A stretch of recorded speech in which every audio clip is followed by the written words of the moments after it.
Hey, it's Brian, back for part 3 of this special Burr Month's bonus Storytime miniseries, where Rikki Meece from the Sleigh Bells and Mistletoe Christmas Podcast narrates the 1916 story When the Yule Log Burns by Leona Dalrymple.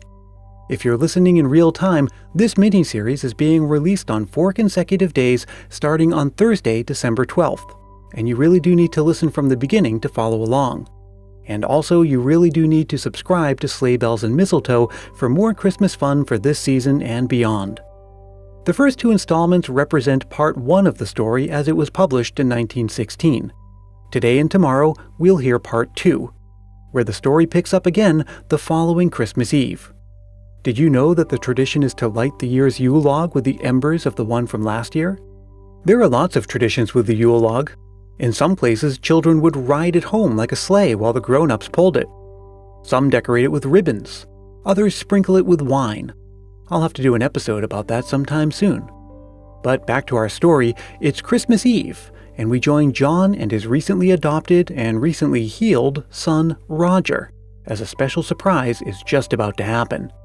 So get cozy, get comfy, and get into the Christmas spirit as we once again go back to 1916 for an old-fashioned country Christmas at the home of John and Ellen. Here now is Rikki Meece with the 3rd installment of As the Yule Log Burns by Leona Dalrymple. The fire again. "Doctor," said little Roger slyly, "you got your chin stuck out."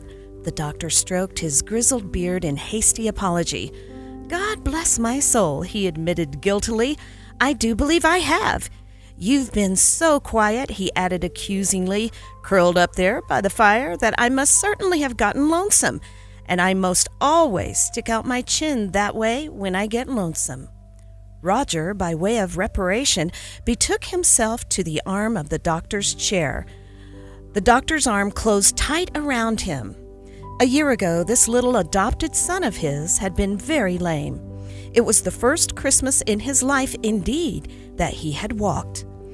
"Out there," said the doctor, "the winter twilight's been fighting the elderberries with purple spears. It's conquered everything in the garden and covered it up with misty velvet, save the snow and the berries. But the twilight's using heavier spears now, and likely it'll win. I want the elderberries to win out, drat it! Their blaze is so bright and beautiful." Roger accepted the challenge to argument with enthusiasm. "I want the twilight to win," he said. The doctor looked slightly scandalized. "Oh, my, he said. "I can't for the life of me understand any such gloomy preference as that. Bless me if I can." "Why," crowed Roger jubilantly, "I can, 'cause the more twilighty it gets, the more it's Christmas Eve." The doctor regarded his small friend with admiration. "By George," he admitted, "I do believe you have me there." But the doctor's kindly eyes did not fire to the name of Christmas as Roger thought they ought. "Almost," he said. "I thought you were going to stick out your chin again. And you're not lonesome now, 'cause I'm here, and pretty noisy." Said the doctor. "Man to man now," urged Roger suddenly. This was the accepted key to a confessional ceremony which required much politeness and ruthless honesty. "Well, Mr. Hildreth," began the doctor formally. Roger's face fell. "I'm your adopted son," he hinted. "And you said that made my name same as yours." "Mr. Leslie," corrected the doctor, and Roger glowed. Well, Mr. Leslie," went on the doctor thoughtfully, "I'm chock full of grievances. There's the rheumatism in my leg, for instance. That's no sort of thing to have at Christmas." "But that's better," said Roger. "You said so this morning." "I expect you might be thinking too much about it, like you said I did when my leg was stiff." "Ahem! And I did hope somebody would come home for Christmas. I like a house full of romping youngsters." Roger pointed an accusing finger.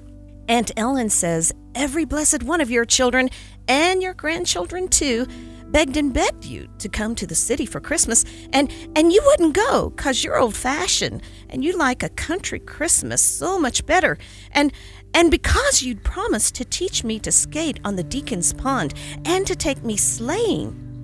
"Dear me," said the doctor helplessly. "For such a mite of a kitty, you do seem remarkably well informed." "Man to man," reminded Roger, and the doctor aired his final grievance.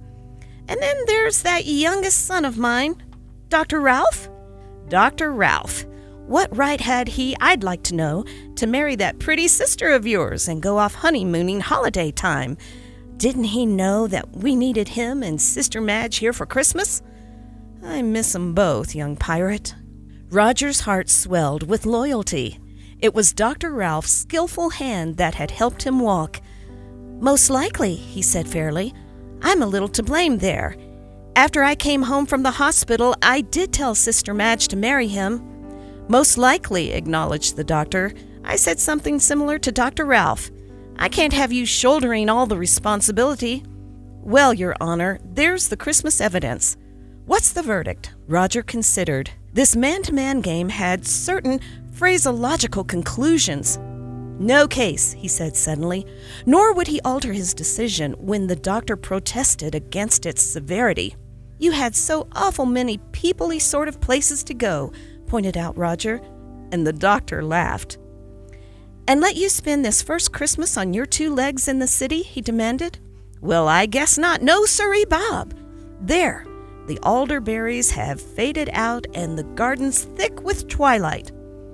"And it's Christmas Eve," cried Roger, his black eyes shining with delight.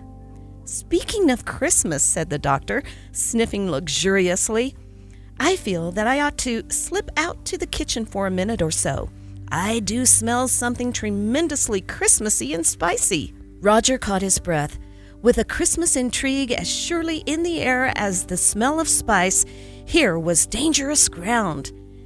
"Aunt Ellen," he faltered, "Aunt Ellen said she couldn't possibly be bothered with any men folks in the kitchen, not even me." "Oh, pooh," rebelled the doctor largely. "That's merely a ruse of hers to protect the cookies. And what I'd like to know is just this. What's Aunt Ellen doing in the kitchen anyway? Certainly old Annie's able to do the Christmas fussin' for 3 people. Aunt Ellen ought to be in here with us. That was part of my lonesome grievance, but I forgot to mention that." Roger, shivering apprehensively, visioned suspicious stores of Christmas delicacies, holly and evergreen, and a supper table set for 10. And off somewhere amongst those purple spears of twilight, old Asher, the hired man, was waiting at the station with the big farm sleigh. He must keep his eye on the doctor until 6 o'clock and lure him away from the window. "Tell me a story," begged Roger, "over here by the fire." And his voice was so very urgent that the hungry doctor abandoned his notion of a Christmas cookie and complied.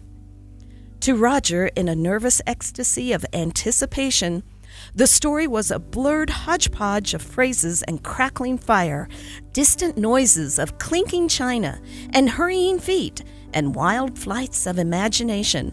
Old Asher must be coming past the red barn now, and now down the hill, and now past the Deacon's Pond, and now— Sleigh bells fairly leaped out of the quiet, and Roger jumped and gulped, aquiver with excitement. The doctor regarded him with mild disfavor. "Bless my soul," he said in surprise. "That was the quietest part of my story. You're restless." "Go on," said Roger hoarsely, and the obliging doctor mistakenly took his agitation for interest and went on with his tale. But Roger had heard old Asher driving along by the picket fence and turning in at the gate post, and the story was no more to him than the noisy crackle of the log. Off somewhere in the region of the kitchen door, he detected a subdued scuffle of many feet. The grandfather's clock struck 6. Roger's cheeks were blazing, the fire and the doctor still duetting. Why, oh why, didn't somebody come and call them to supper?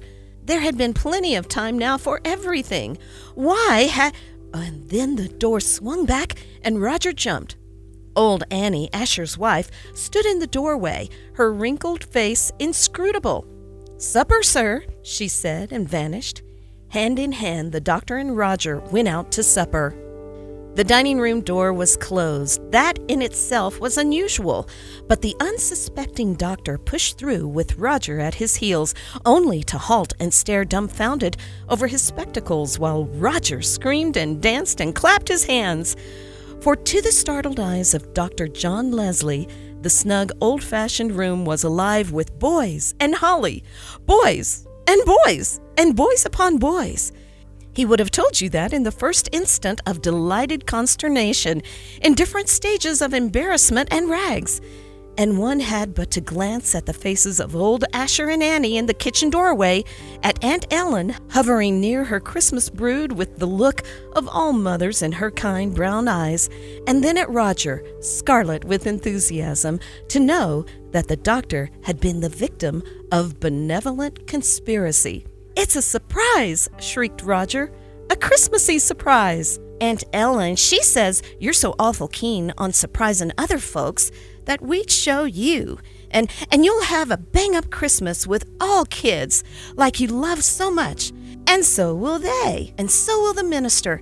He went to the city and found 7 boys crazy for Christmas in the country. And Roger, came Aunt Ellen's gentle voice. Do please take a breath, child. You're turning purple." The doctor adjusted his glasses. 7 boys, he said. Bless my soul, when I opened that door, I saw 70 boys. He counted them aloud. Then, for no reason at all, save that he had glanced into 7 eager faces, thinner and sharper than he liked, for all they glowed with excitement and furtive interest in the long supper table, a-sparkle with lights and holly. He wiped his glasses and patted Roger on the back. "Is your leg bothering you so much now, Daddy Doctor?" demanded Roger. "Nothing like so much," admitted the doctor. "Are you lonesome enough now to stick out your chin?" "Bless your heart, Roger," admitted the doctor huskily. "I'm so full of Christmas I can hardly breathe." "Hooray," said Roger. "Me too." It blazes higher.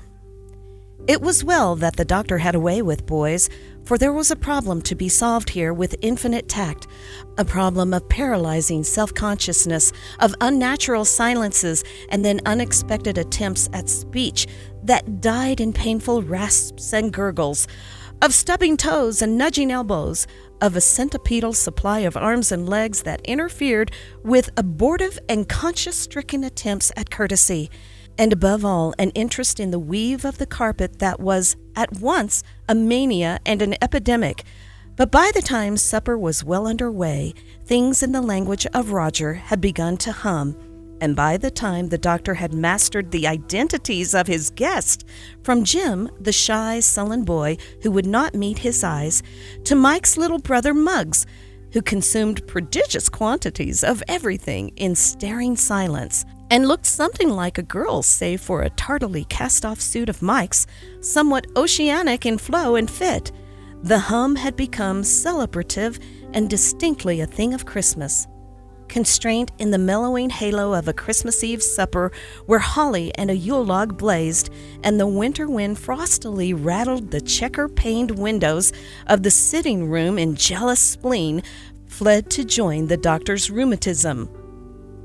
By the time the grandfather's clock struck 7 through a haze of holly, the doctor had pokered the Yule log into a frenzied shower of gold.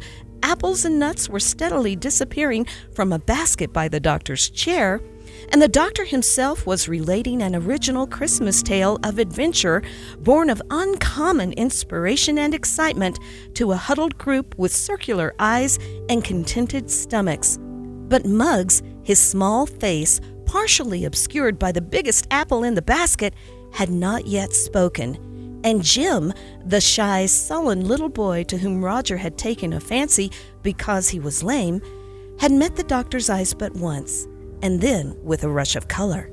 Now, whether it was the scheming excitement of a busy day, or the warmth of a busy log, or the rambling yarn of a busy doctor, who may say? Certainly Roger fell asleep at a fictional crisis and remained asleep despite Jim nudging him. "There," said the doctor as the clock struck 8. "That's all. To bath and beds, every one of you. Annie's had a lamp on the kitchen table this half hour ready to light you up the stairs. My, but there's a busy day ahead, Roger. Well, of all ungrateful listeners, Roger! But in the end, the doctor carried Roger up to bed, preceded by Annie with the lamp. And while Annie was turning back quilts and smoothing pillows and fumbling at windows with the freedom of lung service, she soundly berated the doctor for postponing the bedtime hour with his Christmas twaddle. "And Mr. Muggs there," she said severely, "he's had one too many apples, I'm thinking, and the last one as big as his head. He'll need a pill before morning. The child's packed himself that hard and round you fear to touch him." And then, because Muggs was such a very little boy, Annie was minded to assist with his bath and laid kindly hands upon an indefinite outer garment, which began immediately beneath his armpits and ended at his shoe tops in singular fringe.